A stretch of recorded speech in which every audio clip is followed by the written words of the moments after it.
सर्व सद्भक्तांनो, आपण काटोले असतानाचा व्हिडिओ भाग 1 मध्ये सर्व माहिती पाहिलेली आहे. आज आपण भाग 2 पाहणार आहोत. ज्या भागामध्ये वयस्तंभिनी विद्या म्हणजे काय, त्याचे काय परिणाम होतात, ही सविस्तर माहिती तथा लीळा आदरणीय प्राध्यापक श्री अंजनगावकर सर यांच्याकडून आपण श्रवण करणार आहोत. म्हणून ही लीळा अतिशय सुंदर आणि सविस्तर दिल्यामुळे मी हा दुसरा भाग आपल्या सर्वांसाठी व्हिडिओच्या मार्फत देत आहे. निश्चितच अंजनगावकर सरांच्या मार्फत जी लीळा निरूपित केलेली आहे ती आपल्याला आवडेल. सालबर्डीचे 12 वर्ष संपल्यानंतर स्वामी कुठं आले? काटोलला आले. स्वामी काटोलला आले त्याला एक कारण आहे. काटोल हे आपल्या दृष्टीने फार महत्त्वाचं ठिकाण. काटोलला स्वामी जिथे आले त्यावेळेला ज्या ठिकाणी स्वामींचा स्थान आहे तिथे एक मोठा किल्ला होता. त्याला म्हणतात भुईकोट किल्ला. जमिनीवर जो किल्ला असतो त्याला भुईकोट किल्ला म्हणतात. उंचावर जो बांधलेला असतो त्याला दगडी किल्ला म्हणतात. तर या भुईकोट किल्ल्याजवळ स्वामी आले. तिथे एक माडीसारखं आश्रम होता. स्वामी नेहमीप्रमाणे गेले. त्या टेकडीभोवती फिरायचे, भिक्षा मागायचे.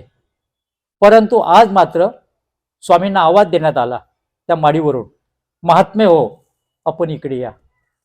कुणाचा वाडा होता तो? आश्रम कुणाचा होता? तर उधळीनाथ नावाचे एक जे साधू होते त्या उधळीनाथ नावाच्या एका साधकाचा तो वाडा होता. 2 मजली वाडा. तो वर बसलेला होता आणि त्या किल्ल्याचा जो राजा होता त्या राजाचा तो गुरु होता. आणि त्या राजाने आपल्या गुरुला स्वतंत्रपणे आश्रम तयार करून दिला होता आणि तिथे तो राहत होता. त्या उधळीनाथने स्वामींना बघितलं. बघा योग, जे भांडारेकरांचं झालं ना तेच उधळीनाथाचं झालं. अगोदर उधळीनाथची लीळा आहे. उधळीनाथाने स्वामींना बघितलं.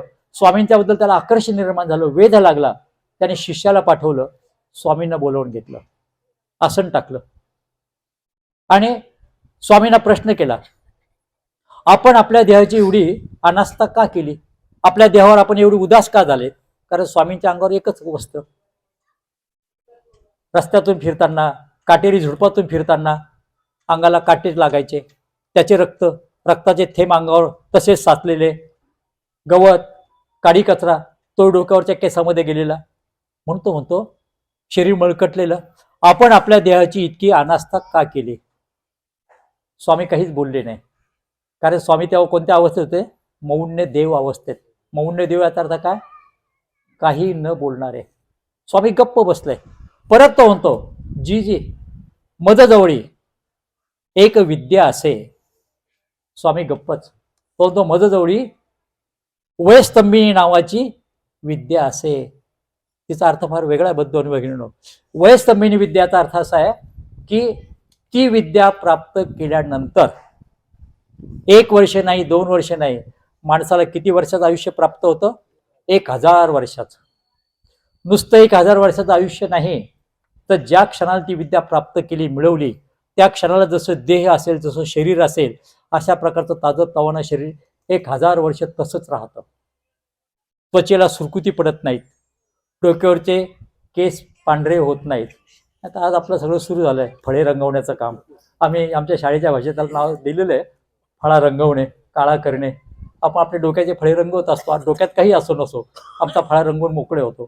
त्यावेळेला अशा प्रकार बाई काही तसं कुणी मानून घेऊ नका.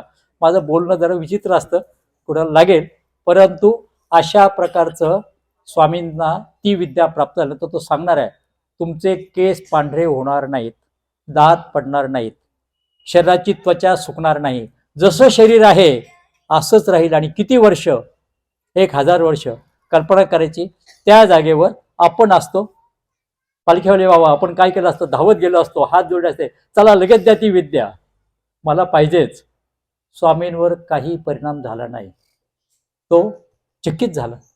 अरे एवढी वयस्तंभिनी विद्या देण्याला मी तयार आहे, माझ्याकडे शेकडो येतात, त्यांना मी देत नाही, आणि हा असा कोण थोर पुरुष आहे, मी देतोय, तो मात्र नाकारतोय. तो म्हणतो हे महात्मे हट्टी आहेत, हट्टी आहेत.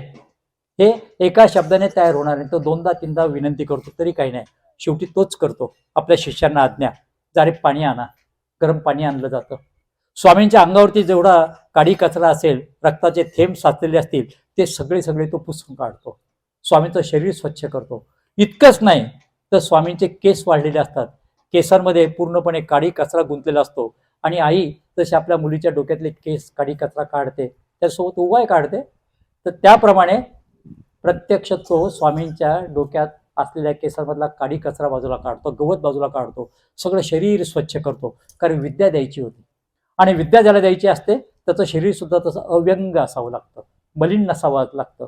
आणि म्हणून ती विद्या देण्यासाठी तो तयार होतो. आणि मग स्वामी म्हणतो, जी माझी जी विद्या आहे ना, ती थोडी आता पातळ झाली आहे. पातळ झाली याचा अर्थ मला पुरेसं आठवत नाही, ती अपुरी आहे. तुम्ही प्रसन्न व्हा, माझ्या विद्येचा स्वीकार करा. आणि या विद्येचा तुम्ही स्वीकार केला की माझी पातळ झालेली विद्या पूर्णत्वाला जाणार आहे. आणि मग त्याचा तो हेतू लक्षात घेऊन त्याच्या विद्येला पूर्णत्व यावं, स्वतःसाठी नाही, त्याच्या विनंतीला मान देऊन स्वामी त्या विद्येचा स्वीकार करतात. आता ह्या विद्या दिल्या जातात कशा आणि स्वीकारल्या जातात कशा, त्याची पद्धती आहे विद्यावंतांची. ज्याला विद्या द्यावायची असते त्याने मांडी घालून बसायचं असतं, स्थिर आसन करून. आणि विद्या देणारा जो असतो ना, त्याने स्थिर बसायचं असतं मांडी घालून, आणि नजरेला नजर लावायची असते. याची नजर त्याच्या डोळ्यामध्ये आणि त्याची नजर याच्या डोळ्यामध्ये, असा नजरेला नजर लावून त्याला म्हणतात नेत्राद्वारे विद्येचं संक्रमण करणे. अशा प्रकारे नेत्राद्वारे विद्येचं संक्रमण करण्याची क्रिया तिथे घडलेली आहे. आणि मग उधळीनाथांनी आमच्या स्वामींना नेत्राद्वारे ही वयस्तंभिनी नावाची विद्या दिली म्हणण्यापेक्षा त्याची अपूर्ण होती, त्या उच्चाराने ती पूर्णत्वाला गेली.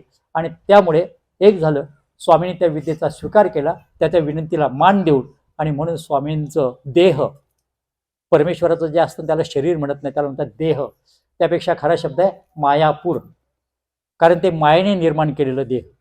तर असं स्वामींचं देह 1000 वर्ष अव्यंग, कुठल्या प्रकारचा त्याच्यावरती लवलेश नाही, केस पांढरे नाहीत, त्वचेला सुरकुती नाही. आणि वय जसं की तसं नावच आहे, वयस्तंभिनी विद्या.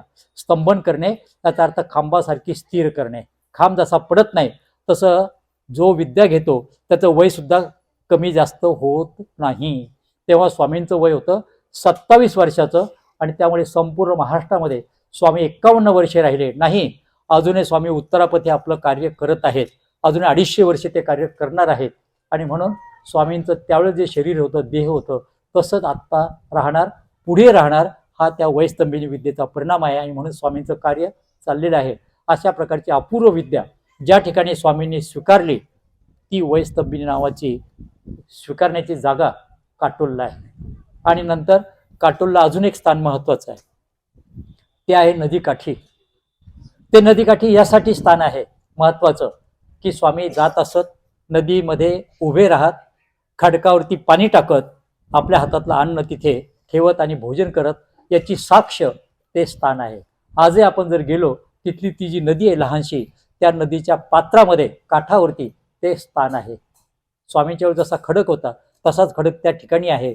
आणि त्या ठिकाणी स्वामींनी त्याप्रमाणे घेतलेली भिक्षा नंतर गेले, त्या भिक्षेचं नंतर भोजन केलं आणि पुढे गेलेले आहेत. असं भोजनस्थान हे काटोलचं महत्त्वाचं आहे. आता काटोल संपल्यानंतर मला